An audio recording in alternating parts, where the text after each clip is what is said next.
Gemini app എങ്ങനെ ഉപയോഗിക്കാമെന്ന് നോക്കാം.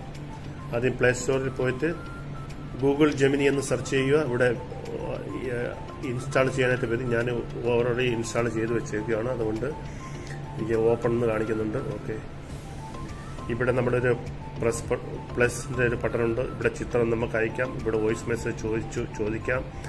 ആദ്യം ഇവിടെ ഈ പ്ലസ് ബട്ടണിൽ അമർത്തി ഓക്കെ, ഗാലറി ഓപ്പൺ ചെയ്തു.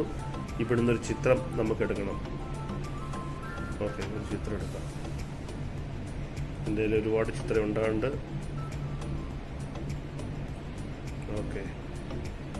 ഓക്കെ, ഈ ഫോട്ടോ എടുക്കാം.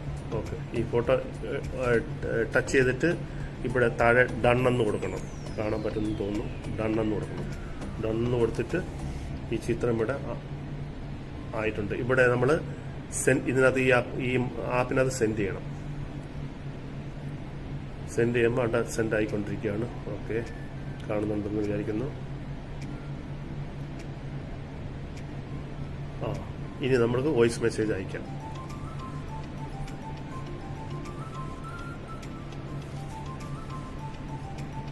ഹലോ ജെമിനി, ഈ ഫോട്ടോ ഒരു കോട്ടും സൂട്ടും ധരിച്ച ഒരു ചിത്രമാക്കി തരണം.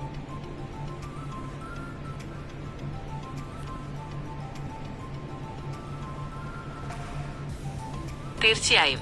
ഈ ചിത്രം കോട്ടും സ്യൂട്ടും ധരിച്ച ഒരാളുടേതാക്കി മാറ്റാൻ ഞാൻ സഹായിക്കാം. ഉണ്ട്, ഇവിടെ കോട്ടും സൂട്ടും ധരിച്ച ചിത്രമായി. നമുക്ക് ഏത് ചിത്രം വേണമെങ്കിലും, കോട്ടും സൂട്ട്, സാരി, ബ്ലൗസ്, കുട്ടികളുടെ ഫോട്ടോ എടുത്ത് കളർ ചേഞ്ച് ചെയ്യാം. അങ്ങനെ എല്ലാം ഇതിനകത്ത് ചോദിച്ചു കഴിഞ്ഞാൽ പറയും. അടുത്തത് ഇവിടെ വേറൊരു ഓപ്ഷൻ ഉണ്ട്. ഓക്കെ, ഹലോ, ഇന്ത്യൻ പ്രധാനമന്ത്രി ആരാണ്? ഇന്ത്യയുടെ പ്രധാനമന്ത്രി ശ്രീ നരേന്ദ്രമോദിയാണ്. 2014 മുതൽ അദ്ദേഹം ഈ പദവിയിൽ തുടരുന്നു. ഓക്കെ, ഇങ്ങനെ നമുക്കെല്ലാം ചോദിക്കാം കേട്ടോ.